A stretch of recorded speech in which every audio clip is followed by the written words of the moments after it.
I got some troubles, but they won't last. I'm gonna lay right down here in the grass. And pretty soon all my troubles will pass, 'cause I'm in Sugar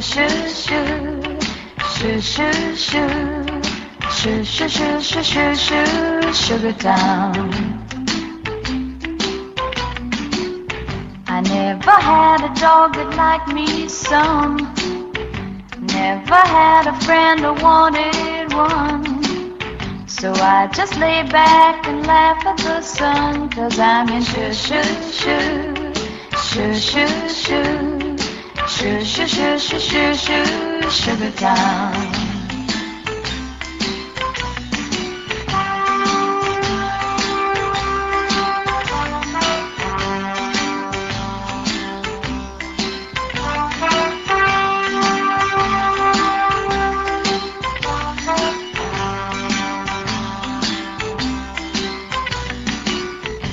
Yesterday it rained in Tennessee.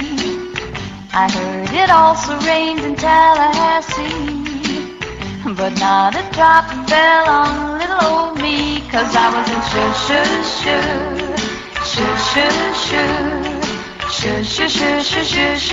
Sugar Town. If I had $1 million or 10, I'd give it to your world, and then you'd go away and let me spend my life in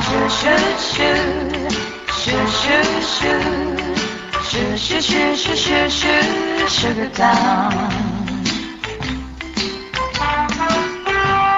La la la la la la la la la la la.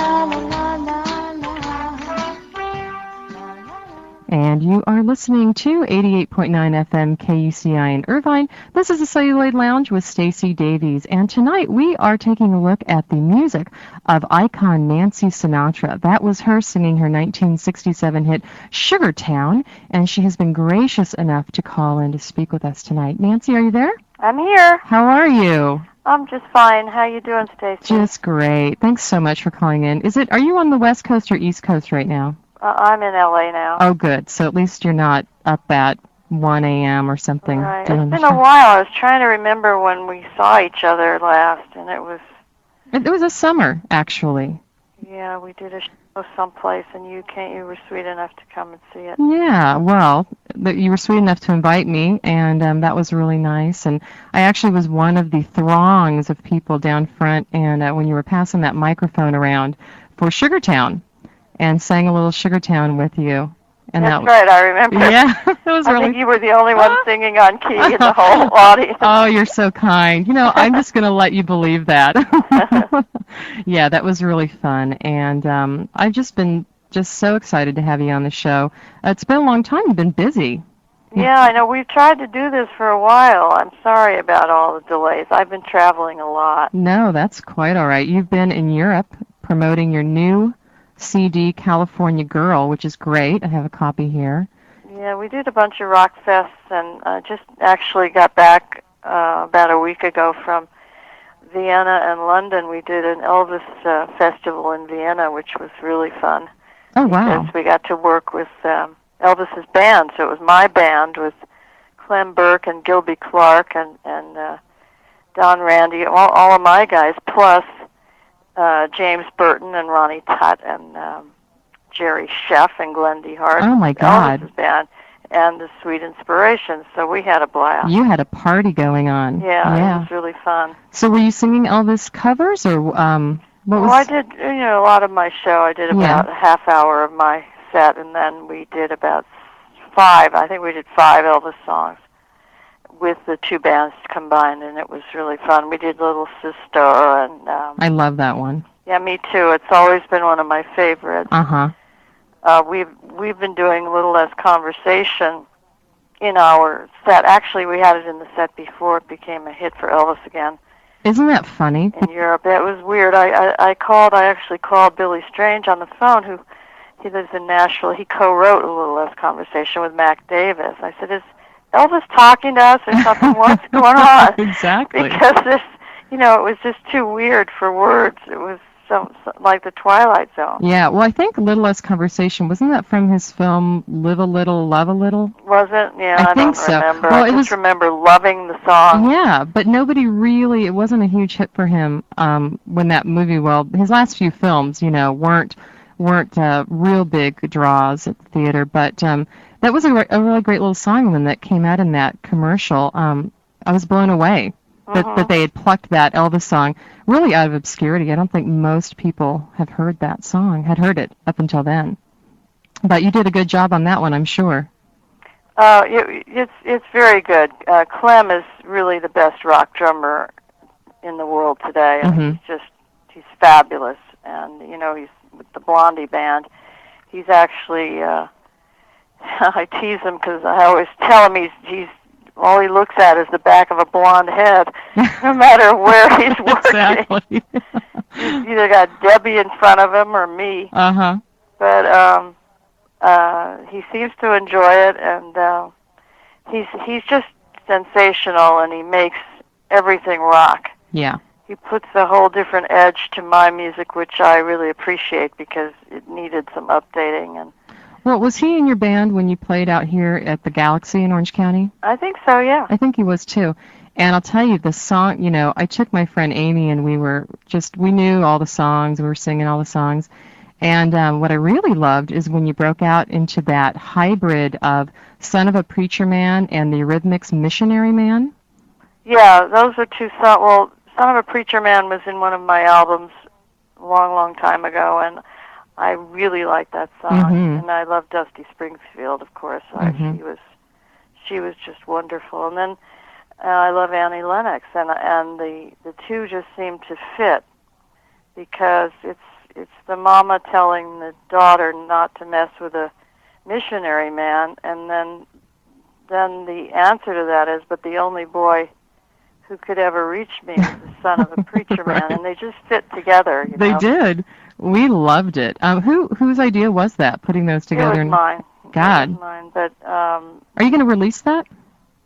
Well, we've been recording the show, so you know, if we ever get a really good do a live album recording, we'll just put out a live album. That would be great. That was one that really stood out to me. Glad you like it. I think it's very good, and I always sweat it because I never know if I'm going to blow the lyrics or not. It's very, very difficult to get all those words out in so short a time, and it's that Bo Diddley beat which keeps it moving, and Clem really kicks it, and sometimes it's a little too fast, but it was really pumped up. We were all rocking out there on the floor.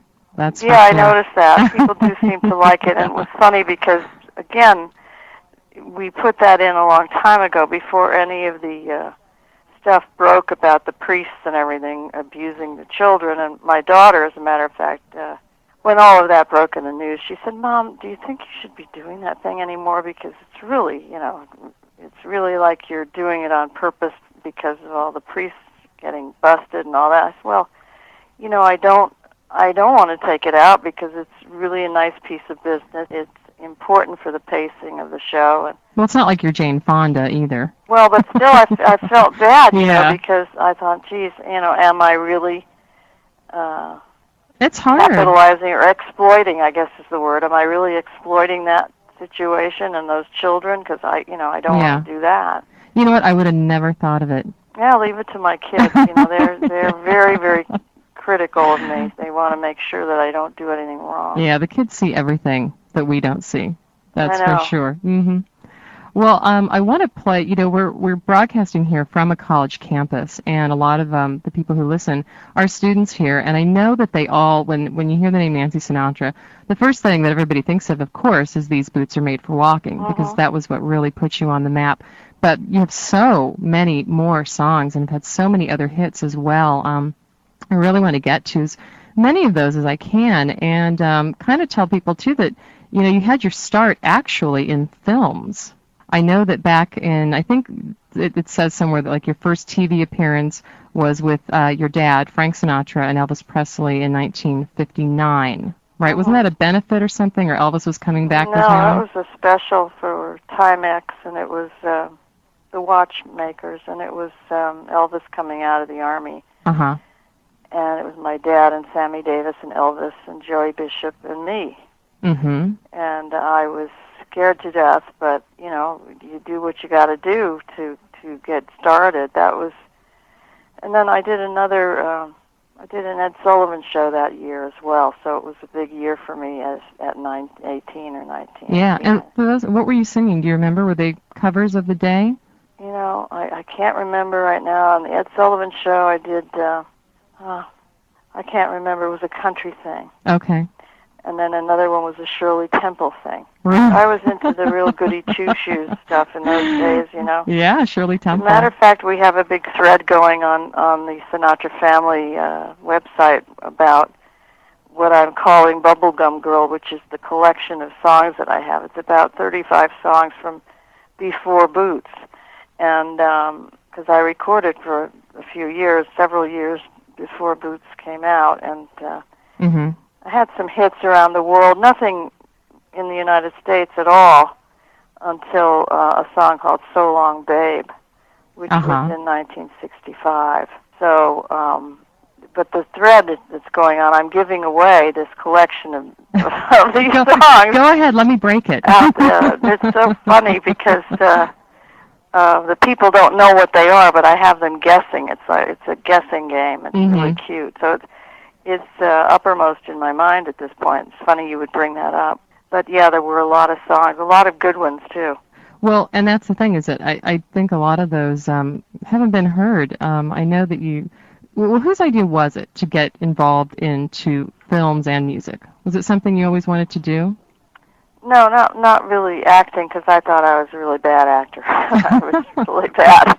But music, yeah, I studied music for years. I took classical piano for 12 years. You know, that's wow. Music was really was my whole focus, you know. But then I left college to get married, which was stupid, and the marriage lasted about 3 years, or 3 minutes is the way it feels now. Uh-huh. And I missed out on my college education, so when it came time to go to work, all I knew was the music, so that's I had to start in that field. Marriage to Tommy Sands, is that the one that Yeah. you're referring to? You know what, I'm not that up on Tommy Sands. I know he was in films too. He sang, though, as well. One of the original teen idols, that's what they used to call them, Tommy and Fabian and Bobby Rydell and Frankie Avalon, all those guys. They were all coming up at the same time. So when you divorced Tommy, you went I didn't take stream. alimony. Yeah. You know, so we had a house, and he moved out. He wanted to go to Hawaii, which is what he did. And so I had the house and the payments. Mm-hmm. And I called my agency, and I said, "You got to get me work as soon as you can." The first real job I got was during the divorce. The time of the divorce was the Wild Angels. Right, with Peter Fonda. Yeah, and that gave me enough money to pay my $333 a month mortgage payment. Wow, those are the days. It kept me alive, you know, and for long enough time to go on to the next job. And I had already done a couple of little silly movies. Right, I have them here, actually. These are great titles. I know that you're not thrilled with some of the early stuff, but they really are fun, teeny bopper kind of beach films. You did that one, Ghost in the Invisible Bikini. Yeah, that started title out alone. being called Bikini Party in a Haunted House. It ended so up great. Ghost in the Invisible Bikini because the picture was so horrible they had to redo it and recut it, and they added the bikini-wearing ghost. Was that you? No. Oh. What was her name? She was married to one of the producers. They got desperate. They had to doctor it up. So they changed the title. And the only really redeeming feature, there were two things I liked about that film. One was I got to sing a song called Geronimo, which I really loved, and the other was I got to meet Boris Karloff and Basil Rathbone. Right. And Patsy Kelly. And those are the names I wrote down. Those are the three great people. Fabulous actors, and it was just, you know, a blessing. Uh-huh. To be able to have met those people. Well, and in the other two films that you did, Marriage on the Rocks in '65, and your first film, For Those Who Think Young, in '64, you also worked with, I couldn't believe this, in 1964, Ellen Burstyn. Yeah, her name, though, was Ellen McRae. Right, right. She had a different name in those days. I think that movie is what made her change her name. She didn't want to be associated with it anymore. Maybe.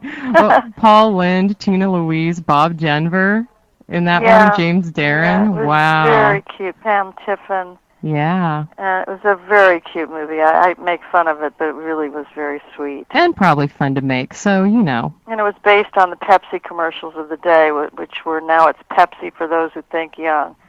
And they just took the second half of the title and made a movie of it. There's the marketing right there. Marriage on the Rocks, I loved that. I thought that was a very good picture. That was Jack Donahue, who directed a great number of the Lucy shows. So he's a really, really good comedic director. And then The Last of the Secret Agents, which was my favorite of my movies because it's zany and silly and goofy. They've never, I don't know why Paramount's never put it out on video or DVD, because I think people would really enjoy it. It's silly. It's Marty Allen and Steve Rossi, who were really one of the funniest comedy teams of the time. Mm-hmm. And it was a spy spoof, you know. Right. The send-up of the James Bond films. It was really cute. Yeah, and it was one of the first, well, I think it was one of the first ones to do that. I wondered Woody Allen did his stuff later. It was a great little film. And you sang the title track to that, which I think is a really cool song. Yeah, that was a weird story, too, because we were doing a song for the film, and we actually were in rehearsals for the dance part of it, and we were going to do it on the French Street at Paramount, the Paris Street, with girls hanging out of the windows and all that stuff. It was really going to be sexy and cute. Uh-huh. And it was called Come to Papa Leo's Place, written by Burt Bacharach and Hal David. And we, as I say, we were learning the dance number, and then we went into the studio to record the song, because, you know, you do it to playback, you don't sing it live. And I don't know, they either didn't like the way I sang or something, but they said, no, let's not bother, and they canceled the recording session right then and there after we'd only tried it a couple of times. And then they just cut the idea of the number. So, ironically, Boots came out, went to number 1, or So Long Babe came out. Something came out that climbed the charts, and they felt, oh, brother, we better get her in here doing a song. So they changed their tune. Yeah, it was really funny timing. And they called. I called Lee Hazelwood. I said, we need a title song. So he quickly wrote The Last of the Secret Agents, which is my least favorite of all of his songs. Oh no! And I'm gonna play it too. Well, it's okay. You know, it's cute and funny, and a lot of people still like it, but it's dated, because when it was written, it talks about James. He thinks James Bond is some kind of suit, and there was a clothing company named Bond, and that's why that line is in there. But now there isn't that company, and none of the commercials are on anymore, so it doesn't make any sense. So, well, you know, what I thought it meant was, you know, you call a suit somebody who's very square. Yeah. So I just thought it meant that. Yeah. So for us, us wee ones, I'm not that wee anymore, but it made sense to me. That's a good interpretation. Yeah, we'll go with that one for now. Okay. Well, Lee Hazelwood, I was going to ask you about him, of course, as well, because he wrote These Boots Are Made for Walking, and The Last of the Secret Agents, and Sugartown, and Jackson, everything. And Velvet, yeah, and Lightning, Sand, and all the rest of them. And Lightning's Girl, which you had a really big hit with too. Yeah. How did you get together with Lee, and did you know when you met him that this was going to be a successful union? Lee was producing Dwayne Eddy and Dino, Desi, and Billy for Reprise, which was the label I was on. And Jimmy Bowen, who was head of A&R at the time, had just produced a couple of sessions for me that did not pan out. We did In the Wee Small Hours of the Morning and the song True Love from High Society. And he gave me a different vocal sound, which was leading me in the direction of Lee Hazelwood. and it's obviously different from the bubblegum stuff we were talking about earlier. Mm-hmm. His sessions, but he wasn't happy. He knew something was amiss, and he wanted to get me another producer. So being in charge of A&R, it was his job to set me up with someone else. So he introduced me to Lee, and Lee came over. Again, this is after my divorce, or during the divorce. I was at my mother's house, kind of recovering from the grief and stuff. Uh-huh. And he came over to the house with Billy Strange. I met Billy the same night.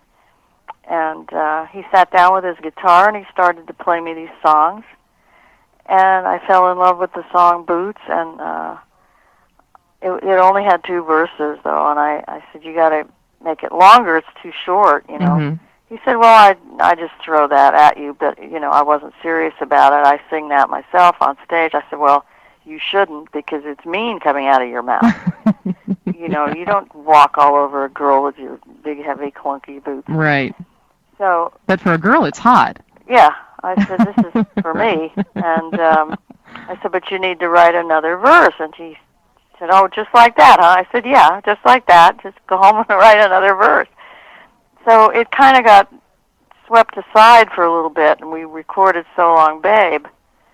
And later on, you know, when we had a chart record with So Long Babe, and the follow-up was very important, because once you get on the charts in any way, even as low as we made it with that one, I think we were like 80-something. Uh-huh.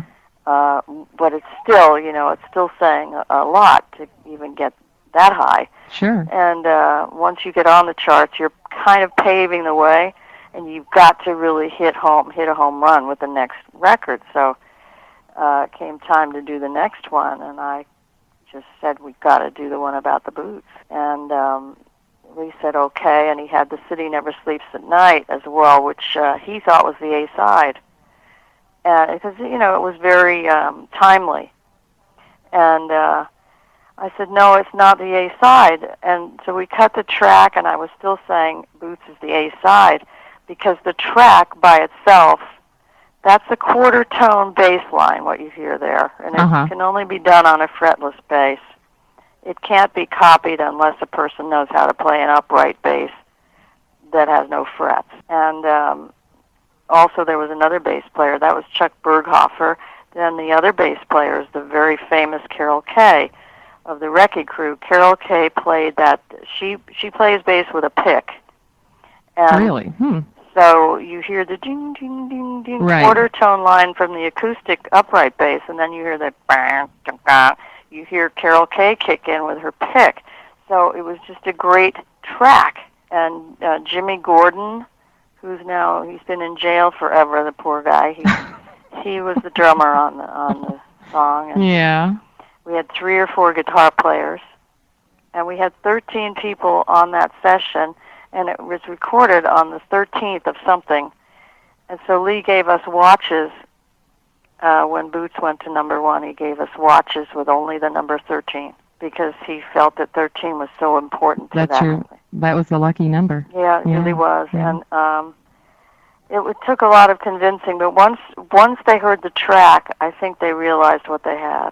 Absolutely. Well, it's one of those songs, you know, there's so many songs of yours that are great and are remembered by so many people, but that's the one that it's just timeless. You know, it's going to last forever. Yeah, it has a life of its own, that track. Yeah. As a matter of fact, I told them to put out the track, forget the vocal, because as an instrumental, it's great. Works that way, too. Yeah. Well, you know what? I'm going to actually save Boots till the end, because I know that everybody has heard it. But I'd like to play something else that Lee wrote for you. I'd like to play Lightning's Girl.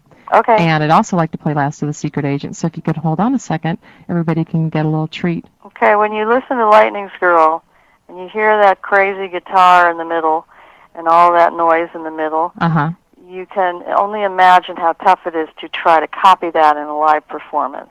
So keep that in your mind when you listen. Okay, we will. And we'll be right back with Nancy Sinatra on 88.9 FM KUCI in Irvine, the Celluloid Lounge.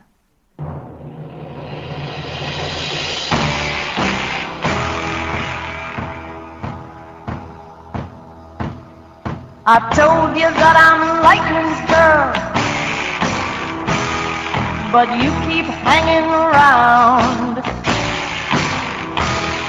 If lightning never catches you,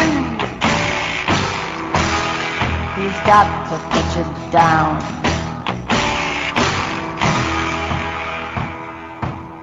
About 6 feet. Stay away from lightning, girl, and this part of town. Stay away from lightning, girl, or he'll put you down. Better stop your grooving round. Another rooster's hen. If lightning ever catches you, he's got to do you in. In about 2 minutes. Stay away from lightning, girl, and this part of town. Stay away from lightning, girl, or he'll put you down.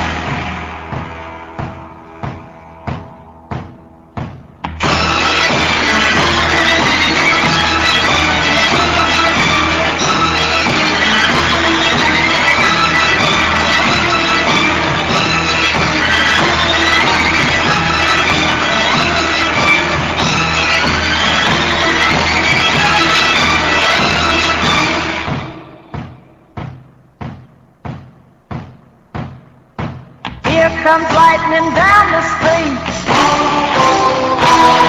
while you stand there just talking. If I were you, I'd start to move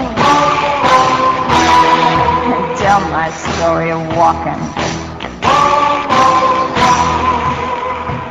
about 100 miles an hour.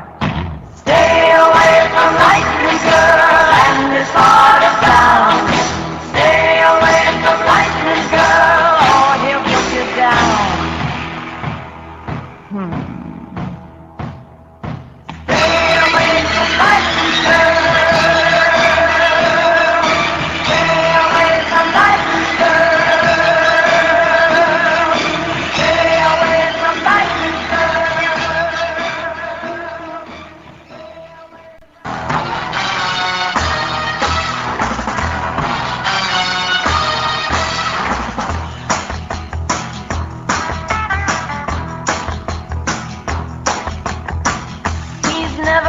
Caught one spy, I'm told. He's never even caught a cold. Got his degree from Disneyland, but he's the last of the secret agents, and he's my man.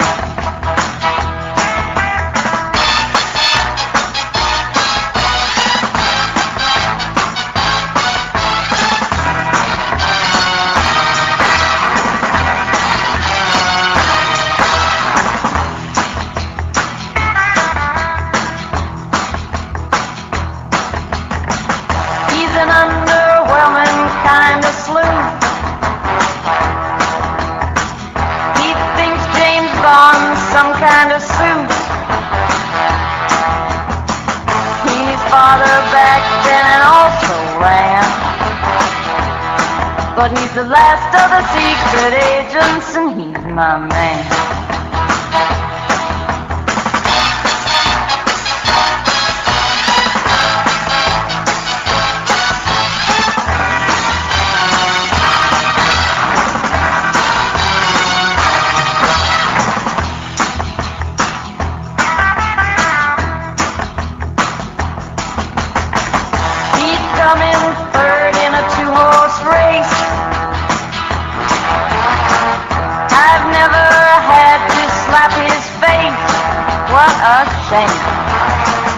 But people try to understand. He's the last of the secret agents, and he's my man.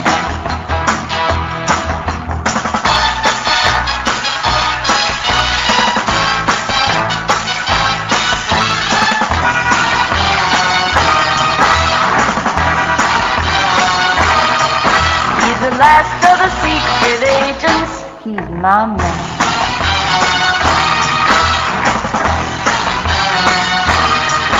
He's the last of the secret agents, and he's my man.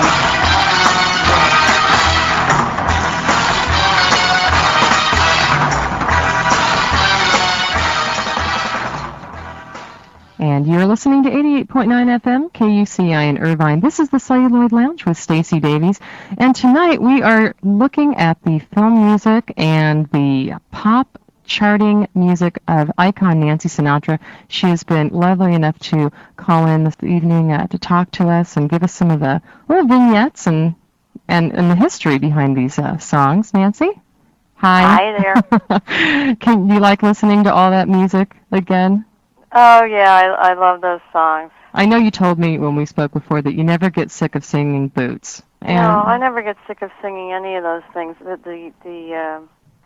fun. They're just great fun, and the audience sings along on most of them anyway. Yeah. Well, so those were you had a big year in 1966. That was Boots and Lightning's Girl and Last of the Secret Agent. And then you didn't do any films in 67. But you had another huge hit. You had two huge hits, actually. You sang the title track to the James Bond film, You Only Live Twice, which is a beautiful song. Did Lee Hazelwood write that as well? No, that was written by John Barry, who does all of the Bond themes, and Leslie Brickus wrote the lyrics. Leslie's the guy who wrote all the songs for the movie Dr. Dolittle. Oh, okay. And sometime you ought to take a look at the Bobby Darin album, Dr. Dolittle, because you'll be blown away by the brilliant songwriting of Leslie Brickus. He did the words and the music for that score. Uh-huh. Talk to the Animals. Yeah, it's brilliant. Yeah, you're right. When I Look in Your Eyes, Rex Harrison sings to the Push Me, Pull You, or somebody, I forget who sings to you, but it's just, it's exquisite. It's just brilliant songwriting. And if you have any listeners who are aspiring songwriters, I would highly recommend that score. Yeah, you know what? I often say that because on this show I play film music, and it's just the difference in the lyric writing from, I don't know, 20, 30 or more years ago to, I don't know, sometimes I guess I get a little disheartened by some of the songs that seem like they're churned out, for 20 minutes in a bathroom before you go on stage or something. The old-time songwriters, they're so brilliant, very literary. Yeah, absolutely. And the Great American Songbook is dying out, unfortunately. Although we still have people like Neil Diamond and Barry Manilow writing, possibly long-lasting standards. I hope so. I'm friends with Alan and Marilyn Bergman. I used to work for Marilyn a very long time ago, and I think they're such brilliant songwriters. I just keep hoping each year that they're going to churn out something else, that somebody will pick up and take to the top of the charts. Yeah, they wrote a song I want to do so badly. As a matter of fact, we cut a quick demo track on it just to fool around with when we were doing the end of the California Girl collection. Mm-hmm. It's called I Don't Do Duets, and it's absolutely brilliant. And I'm going to try to get a vocal on that track that we cut, because I think it has great potential. As a matter of fact, I'm recording with Lee after the holidays in Nashville, and I'm going to bring that as with me. I've got a few songs I want to do with him. One is by Casey Chambers. I don't know if you've heard her. She's an Australian girl singer. No. Writer, singer, and just brilliant young singer. And you know what? I actually I spoke to Keely Smith about a month ago on this show, and she brought up the same girl. Casey Chambers. Yeah, from Australia. Oh, she's sensational. Wow. Okay. She writes a little bit like Lee Hazelwood, as a matter Mm-hmm. of fact, because she writes kind of fairy tale-ish fantasy things, which Lee really was the master of. And so I lost the point. We're going to go and record in Nashville, and I'm trying to make a deal now for another reissue label to to in Europe this time. It's a company I met with while I was there last time, and they're very interested in taking my whole catalog and marketing it for actually for just about the whole world. Good. But probably not here, because the stuff is out here, and I have fans here, but not like Europe. You know, because people here, I don't know what's wrong with people here. No, sometimes. It's fair. You know, I have my day in the sun, my 15 minutes of fame. Maybe I just need to move to Europe. It's turned over to new people every 5 minutes. You know? Yeah. And that's as it should be, because young people deserve that chance. But we oldies still have a shot at doing something in other countries, and so that's what I'm going to work on. Yeah. And hopefully we will be able to re-release the entire Nancy and Lee collection, which is huge, and people seem to want it. Where they ask us for it all the time. Absolutely. Well, in fact, when I walked in tonight, the DJ on before me, DJ Wanda, who has a show called Howdylicious, had just queued up your Country My Way album with Lee and played Jackson off of that. So she was thrilled that you were going to be calling in tonight. We stole that from Johnny Cash and June Carter. Yeah. Well, I wanted to mention also, You Only Live Twice, which we talked about, and then you did another song for a film that your father, Frank Sinatra, was in, Tony Rome. Yeah, that's a cute song. I like love that song. That's like my new favorite song of yours. I think every month I get a new favorite. That's the one that I play all the time now. And I want to play that one. I really want to get to your new album as well, so people can hear what you put out on California Girl. But I wanted to mention Tony Rome, and then also in '67, you had a blockbuster hit with something that no one thought was a good song except for you and your father, I think, right? Something Stupid? Oh, I think people thought it was a good song. The producer, or rather the head of the Reprise, the chairman, did not think it was going to be a hit. I guess he felt that it was more a love song for a boy and a girl and not a father and daughter. Right. I think that's what happened, and he actually bet my dad a couple of dollars that my dad says it's a #1 record. Yeah. And Mo Austin, who was head of the company, said, no, it's not. I'm sorry, Frank, it's not going to make it. So I have the $2 framed here. I was going to say, send him a crow and a fork. Right. Well, I'd like to play both of those if I could, and then when we come back, we'll talk about your new album that you put out last year. Okay. Okay, so this is Nancy Sinatra singing the title track to her father's 1967 film, Tony Rome, at 88.9 FM KUCI in Irvine, the Celluloid Lounge.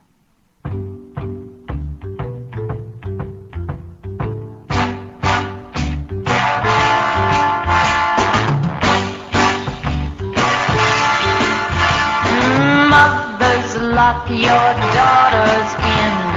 It's too late to talk to them, 'cause Tony Rome is out and about. And Tony Rome will get 'em if you don't watch out. Tony Rome will get 'em if you don't watch out. Pussycats that run astray, he will bring them back today, 'cause Tony Rome is out and about. And Tony Rome will find them if you don't watch out. Tony Rome will find them if you don't watch out. Love is for those who have the time to. Rome is for those who are inclined to. Ladies' hearts or diamond rings are not very special things when Tony Rome is out and about. 'Cause Tony Rome will take 'em if you don't watch out. Tony Rome will take 'em if you don't watch out.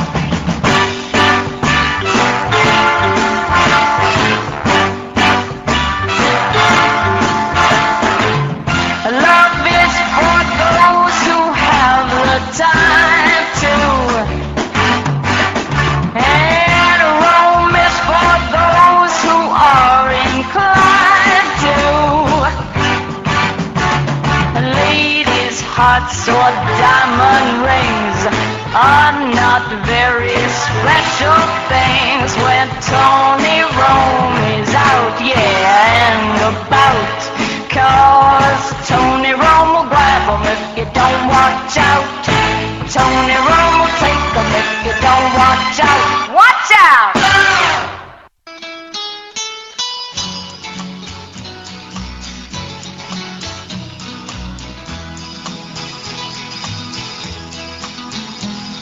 I know I stand in line until you think you have the time to spend an evening with me. And if we go someplace to dance, I know that there's a chance you won't be leaving with me. Then afterwards we drop into a quiet little place and have a drink or two.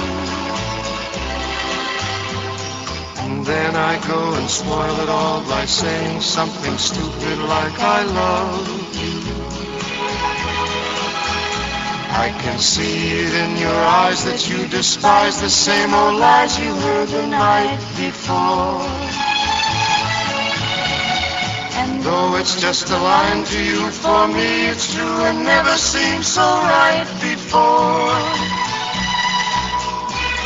I practice every day to find some clever lines to say to make the meaning come through.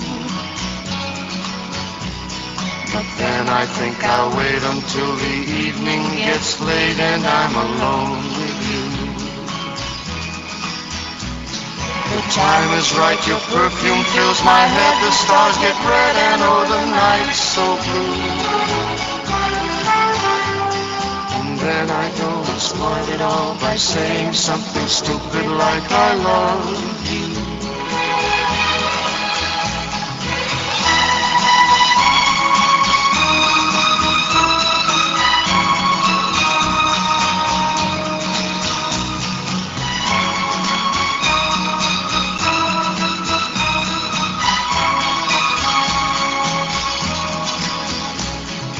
Time is right, your perfume fills my head, the stars get red and oh the night's so blue. And then I go and spoil it all by saying something stupid like I love you. I love you. I love you. I love you. And you're listening to 88.9 FM KUCI in Irvine. This is the Celluloid Lounge with Stacy Davies. And tonight on the phone I have Nancy Sinatra, and we're playing her music and talking about her music career. And that was her doing a duet with her father, Frank Sinatra, in 1967. That was Something Stupid, and before that was the title track to the film Tony Rome, also starring her father. So those are just, I love those songs, Nancy. I do, I must say, without the risk of sounding like I'm bragging, I'm really not. I just think the songs are really good. Yeah, well, you're allowed to brag. You did a really good job. Yeah, but I didn't write them, you know. Well, anybody else could have sung them too. It's just, it all begins with the written word and the written note.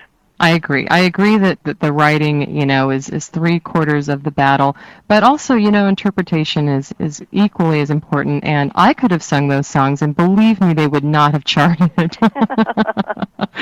So I don't know about that. I'd like to hear that, actually. Someday, your next concert, when you come back to Orange County, I'll be right there in front again. And I sure enjoyed Sugartown. I did too. It was fun. So tell me about your new album, California Girl. It's first of all, it's just an adorable looking album. I love all the oranges and the orange. Yeah, it was, you know, those pictures were taken when we first started the collection, which was 1969, 1970. It may have gone into 71, I don't remember. Gosh, that was a long time ago. Uh-huh. But when I was dropped from the label, from Reprise, my masters went into a kind of a storage, a holding thing, because I was to own them 7 years later. Uh-huh. And that's another piece of advice for your listeners. Own your own masters. So I didn't really I couldn't really do anything with them. And then when I got the masters back, when they reverted to me, I was busy having children and raising a family. Mm-hmm. And although I was recording now and then, I wasn't focused on it the way I had before I, got married and pregnant. So more advice comes to mind, but I'll keep my mouth shut on that one. Anyway, we just shelved it. And then when the California Adventure theme park opened, my daughter went there for her bachelorette night. And she came home saying, "Mom, you've got to finish that California album and get it out because it really belongs down there at the park." Well, is your daughter your agent? Well, my two daughters are so supportive. They really are. That's They're so wonderful. dear. And they've kept me kind of in the loop regarding music, new generations of music. As Mom, this is Nirvana. This yeah, is Nine Inch exactly. Nails, right? Pearl Jam, and it's just I went through every single band and solo artist, including rap, that they thought was good. I mean, they would just play it for me, and I always found some redeeming values to everything they brought me, and they have excellent taste. Mm-hmm. Now, both of them have kind of moved on to different things. From they left the punk and rap areas, and they're now into a much more adult kind of music. Both of them, although my one kid who lives in New York, or rather in New Jersey, she plays bass in a rock band. Yeah, it's called Rocket, isn't it? Rocket, yeah, Rocket. And now they are married. AJ and Matt, who really are the two main people in Rocket, got married in September, and they're now doing standards. Matt plays guitar and AJ does the vocals. It's quite charming and lovely. So it's an interesting metamorphosis for me to watch. Yeah. But my other kid is the one who went to California Adventure Park, Amanda, and she's the one who encouraged me to get that album finished. So all we did really was pull out the old tracks. We redid a lot of the vocals because they weren't finished vocals. They were just the rough vocals that you do when they're doing a band track. And we tweaked some of the arrangements. Burt Bacharach helped me a lot with Do You Know the Way to San Jose, because it was kind of a disaster. And he really was my guardian angel on that one to make that one work. Because you can't throw out a whole track with strings and everything and start over. It's too expensive. Yeah. I was doing it on spec, paying the bills myself and hoping that the Disney people would like it. They did. They did very much, and they put not only did they put it in the park, but they put the album out on Buena Vista, one of their Walt Disney record labels. So I was very thrilled, to tell you the truth. It's a wonderful album, and you did record a few new tracks, didn't you? You did Saturday in the Park. We did 5 or 6 new sides for it, and they were tough. Boy, they were really tough, because they were the ones that had to be in the collection. If you're going to call it a California collection, you had to do Hotel California. Right. You had to do Saturday in the Park for the Disney people. You had to do what's that other one? California Man. Well, that one we had cut already. Okay. But there was another one. California Girls. No, we had cut that also, but we redid it. We brought Brian Wilson in, and he was kind enough to do all the harmony parts. But Hotel California and Saturday in the Park were the most difficult ones to do, because they're such classic recordings. Right. And like people trying to cover Boots, it doesn't quite work. So, I mean, I know mine are so totally different, Janelle's. I like them. I like your interpretation. Thank you. I think they turned out pretty well, and at least we didn't embarrass anybody. No. That was, what I was hoping for. Right. But like on Hotel California, the two guitars playing that fabulous instrumental section, we didn't really know what to do. We knew we couldn't copy that, and it would have been a mortal sin, So I think we captured another feel which I think was good. It's more of almost like a flamenco feel with a great guitar player named Daryl Caraco. So I think it's a really fun album. I put it on when I first got it at work, and I just kept listening to it all day long, and just has a really nice feel to it. It is very, I don't know, summery maybe? I don't know. It just felt nice and mellow, and it is very California. I guess if you've grown up here, you're kind of used to that lounge around music. But I like it. I really like the first cut, How Are Things in California? Isn't that cute? Yeah, I really like that a lot. Yeah, me too. Yeah.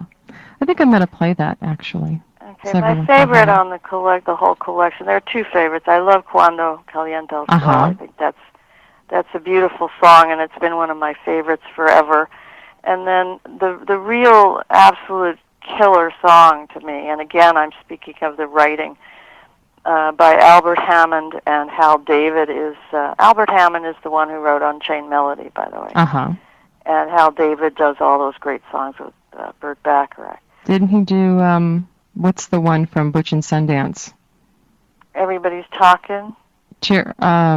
Raindrops Are Falling on My Head. Oh, that's Midnight Cowboy. Raindrops, yeah. Raindrops Are Falling on My Head. Yeah. Right? Yeah, very, very prolific lyricist. He and Albert Hammond did 99 Miles from L.A., which, in my opinion, is one of the better songs ever written with L.A. in the title. You know, it's an incredible song. We do it on stage now, and people just love it. So there's something important going on with that song. I love that song, too. That's actually my second favorite. So I'll tell you what, you win. I'll play that one. No, it's okay. The other one's shorter. You might want to stick with that. Well, I think the whole thing is just wonderful. And I look forward to this, what did you call it, bubbly Shirley Temple type album. Bubblegum Girl is what we're calling it. Yeah. Because we don't have another title. I think that's cute, too. It is cute, but you know, we're trying to differentiate between the two sounds. I just wrote on the one of the website threads that Britney Spears started out a bad girl. When I started out, I was Nancy Nice Lady. Right. And then it took me a long time to get to the bad girl image. You know, she started out with that, and she was marketed brilliantly. But with the costumes and everything, it took me years to get there. And I'm sorry, really, for her, because I think that it would have been wonderful. She has the kind of sweetness, if they had just done it a little more slowly. But who am I to knock what happened? These days, wow, it's just, everything is just, a train out of control. Everything's really fast. True, so. Now, well, you were a good girl, but you were a tough good girl. That's what was cool. I got a little tougher and a little badder as I got older. Yeah. Well, thank you so much, Nancy, for calling in tonight. My pleasure. I'm going to play a track off your California Girl, and then I'm going to end with your signature tune, These Boots. And you're touring, I think, next in February. That's what's on your site. Yeah, we're taking the holidays off. I'm going to London in a couple of weeks to do the 50th anniversary, and this really made me feel old, of the Top of the Pops show, which is the big show in London, doing all number ones. And they've got an exceptional lineup of guests, and I felt honored that they invited me. So I'm going to go. That's over Thanksgiving, which doesn't thrill me, but they don't celebrate it there. So right. Anyway, but otherwise we're not going to do anything till New York in February. Well, definitely let me know when you're coming out this way again, and keep me apprised of the album coming out that I really want to hear too. And you stay in there with the radio show. That's great. Okay. And keep on playing the good stuff. I will. Thanks so much, Nancy. Take care. All right, you too. Bye. Bye-bye. And that was rock pop icon Nancy Sinatra. Just what a lovely, lovely lady. And I'm going to play a cut off of her new California Girl album. You can pick this up anywhere, as well as all of Nancy's other music that I played for you tonight.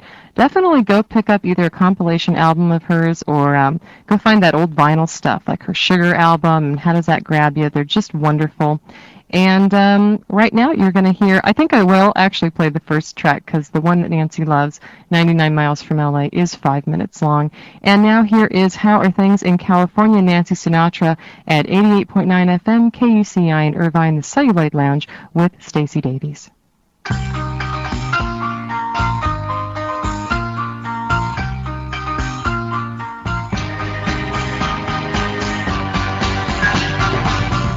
How are things in California? Oh, your letter didn't say. Now that you're in California, are you gonna stay? Are you gonna stay? When you left for California, how I beg you, please think twice. What you thought that California would be paradise, but it isn't the place, it isn't the weather. What matters the most is being together. You may have the sun, the sand and the sea, but why must you be so mean? I'll come out to California if you care the way I do. Wait for me in California, I'll come out for you if you want me to. Papaya, papaya, papaya.